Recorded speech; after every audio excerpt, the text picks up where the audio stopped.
जय श्री कृष्णा। राधे राधे। सावन सोमवार व्रत कथा।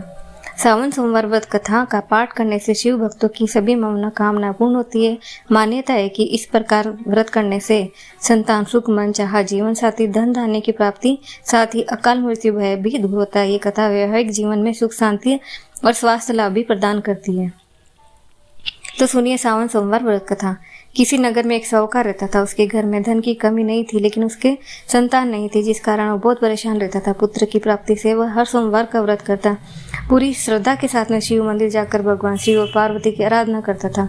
उसकी भक्ति भाव में माता पार्वती प्रसन्न हो गई। भगवान शिव से साहूकार की मनोरथ पूर्ण करने का आग्रह करने लगी। पार्वती जी की इच्छा सुनकर भगवान शिव ने कहा, हे पार्वती, इस संसार में हर प्राणी अपने कर्मों को फल भोगता है। जिसके भाग्य में जो होगा वो भोगना ही पड़ेगा। लेकिन पार्वती जी ने साहूकार की भक्ति को मान रखते हुए कहा कि इसकी मनोकामना पूर्ण करो। माता पार्वती के आग्रह पर शिव जी ने साहूकार को पुत्र प्राप्ति का वरदान तो दिया, लेकिन साथ ही ये भी कहा कि इस बालक की उम्र केवल 12 वर्ष की होगी। माता पार्वती और भगवान शिव की बातचीत सुनकर साहूकार सुन तो रहा था, लेकिन सुनकर न तो खुशी हुई न ही दुख। वह पहले की तरह शिव जी की पूजा करता रहा। कुछ समय बाद साहूकार को पुत्र की प्राप्ति हुई। जब वह बालक 11 वर्ष का हुआ तो उसे पढ़ने के लिए काशी भेज दिया गया। साहूकार ने पुत्र के मामा को बुलाया और उसे बहुत सारा धन दिया। कहा कि तुम इस बालक को काशी विद्या प्राप्त करने के लिए ले जाओ। मार्ग में यज्ञ करते जाना, जहाँ भी यज्ञ करवाओ वहाँ ब्राह्मणों को भोजन कराना, दक्षिणा देना। और दोनों मामा भांजे इसी तरह यज्ञ करते ब्राह्मणों को दान दक्षिणा देते हुए काशी की तरफ चल पड़े। रास्ते में एक नगर पड़ा, जहाँ नगर के राजा की कन्या का विवाह था, लेकिन जिस राजकुमार से उसका विवाह होना था वो एक आंख से काना था, जिसकी जानकारी लड़की और उसके घर वालों को नहीं थी। राजकुमार के पिता ने अपने पुत्र के काना होने की बात को छुपाने के लिए एक चाल सोची। साहूकार के पुत्र को देखकर उसने सोचा, क्यों न इस लड़के को ही दूल्हा बनाकर राजकुमारी से विवाह करवा दिया जाए। विवाह के बाद उसको धन देकर विदा कर दूंगा, राजकुमारी को अपने घर ले जाऊंगा। उसने लड़के को दूल्हे के वस्त्र पहनाकर राजकुमारी के साथ विवाह कर दिया। लेकिन साहूकार का पुत्र ईमानदार था। उसने मौका पाकर राजकुमार की चुन्नी पर लिख दिया कि तुम्हारा विवाह तो मेरे साथ हुआ, लेकिन जिस राजकुमार के साथ तुम्हें भेजा जाएगा वह एक आंख से काना है और मैं काशी पढ़ने जा रहा हूँ। राजकुमारी ने चुन्नी पर लिखी बात अपने माता पिता को बताई। राजा ने अपनी पुत्री की विदा नहीं किया। दूसरी ओर साहूकार का लड़का उसके मामा काशी पहुंचे। वहां जाकर उन्होंने यज्ञ किया। जिस दिन लड़के की आयु 12 साल की हुई, यज्ञ किया और लड़के ने अपने मामा से कहा, मेरी तबीयत ठीक नहीं है। मामा ने कहा कि तुम अंदर जाके सो जाओ। शिव जी के वरदान अनुसार कुछ ही देर में उसके प्राण निकल गए।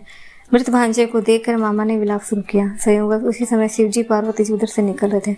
पार्वती जी ने कहा, स्वामी, मुझे सबके रोने के स्वर में सहन नहीं हो रहा है, आप इस व्यक्ति को कष्ट अवश्य दूर करें। जब शिव जी ने मृत बालक के समीप गए तो बोले कि ये उसी साहूकार का पुत्र है जिसको मैंने 12 वर्ष की आयु का वरदान दिया।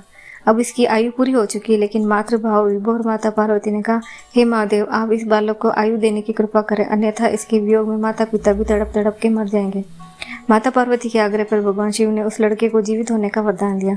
शिव जी की कृपा से वो लड़का जीवित हुआ। शिक्षा समाप्त करके लड़का मामा के साथ नगर की ओर चल दिए। दोनों चलते चलते उसी नगर में पहुंचे जहाँ उसका विवाह हुआ। उस नगर में भी उन्होंने यज्ञ का आयोजन किया। उस लड़के के ससुर ने पहचान लिया। महल में ले जाकर खातिरदारी की पुत्री को विदा किया।